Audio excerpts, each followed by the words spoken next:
সম্বোধনে তুমি। কেমন আছো তুমি?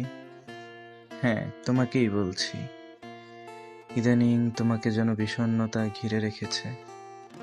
মনে হয় শ্রাবণের আকাশের সমস্ত কালো মেঘ ধীরে ধীরে তোমার দিকে এগিয়ে আসছে। আচ্ছা বলো তো, কি নিয়ে তোমার এত যাতনা? কি নিয়ে এত নীরবতা? কাকে বলবে? তাই নিজেকেই একবার বলো না। কিসে তোমার দুঃখ লাগে? কিসে তোমার সংশয় জন্মায়? আচ্ছা, যেহেতু জিজ্ঞেস করলে, তবে বলেই ফেলি। আমার ভাষা আজকাল বড় নাজেহাল। কি লিখতে গিয়ে কি লিখে ফেলি। প্রেমের কথা লিখতে বসে দুঃখের গল্পই লিখে ফেলি। তোমাকে একবার দেখবো, এই সামান্য ভরসায় তোমার চেনা পথ ধরে হাঁটি। অবশেষে গাছের ডালে দেখি দুটি পাখি, দুজনই মুখ ফিরিয়ে বসে আছে। মনে হয় তারা যেন আজন্মকালের পথ হারিয়েছে। মনে হয় ওরা আমি আর তুমি। তাই তো পদ্মা নদীর মাঝে উপন্যাসের এক পর্যায়ে মানিক বন্দ্যোপাধ্যায়ের সেই কথাটাই মনে পড়ে, যে যাহারে ভালোবাসে তাহারে পায় না কেন, জগতের বুকে এত অনিয়ম কেন, মানুষ মানুষের থেকে এত দূরে সরে যায় কেন, কেন দূরত্ব এক সময় এমন জায়গায় পৌঁছে যেখানে হারিয়ে গেলে আর কিছুই চোখে পড়ে না।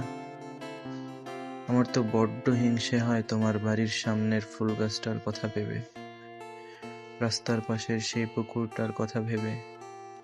গাছের পাখি, পুকুরের মাছ সবাই তো তোমাকে দেখতে পায়, শুধু আমি ছাড়া। তুমি না হয় নিজেকে আবরণে রেখো, যেন তারাও তোমাকে দেখতে না পায়।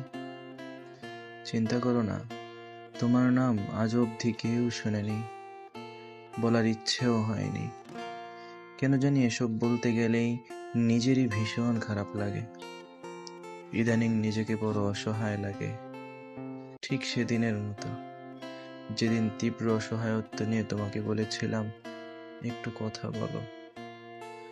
সেদিন তোমার রাগের তীব্রতা আর নিজস্ব অহমিকায় যেন আমার চারপাশ অন্ধকারে ঢেকে গিয়েছিল, দম আটকে এসেছিল। তবু আজ অবধি কেউ জানে না তুমি কে, বাস্তব নাকি কল্পনা, আদৌ তুমি আছো কিনা। এই পর্যায়ে এসে শরৎচন্দ্র চট্টোপাধ্যায়ের দেবদাস উপন্যাসের কথাও মনে পড়ে। দেবদাস মনে মনে হিসাব করিতে লাগিল, দুদিন বাঁচিব তো, কিন্তু পার্বতীর কাছে যাইতেই হইবে। তাহার অনেক দিনের অনেক মিথ্যা কথা, অনেক মিথ্যা আচরণ স্মরণ হইল, কিন্তু শেষ দিনের এই প্রতিশ্রুতি সত্য করিতেই হইবে। যেমন করিয়া হোক একবার তাহাকে শেষ দেখা দিতেই হইবে। কিন্তু এই জীবনের মেয়াদ যে আর বেশি বাকি নাই। নিজেকে বাঁচাতে মিথ্যার আশ্রয় নিয়ে হয়তো তুমি জিতে গেছ, কিন্তু যে মানুষ তোমার জয়ের জন্য নিজের হার মেনে নেয়, তার কাছে জিতেও তুমি ব্যর্থ। এই জীবনের মেয়াদ হয়তো ক্ষণে ক্ষণে ফুরিয়ে আসবে, তবে তোমার সঙ্গে আর দেখা হবে না। সত্যিই তো, এই জীবনের মেয়াদ খুব বেশি নয়, অথচ মানুষ শুধু একটু ভালো থাকতে চায়। সবচেয়ে বড় সত্য, সেই ভালো থাকাটুকুই অনেকের হয়ে ওঠে না। এতক্ষণ যাকে তুমি বলে ডেকেছি সে আর কেউ নয়, আমারই ভিতরে হারিয়ে যাওয়া মানুষটা। ইতি।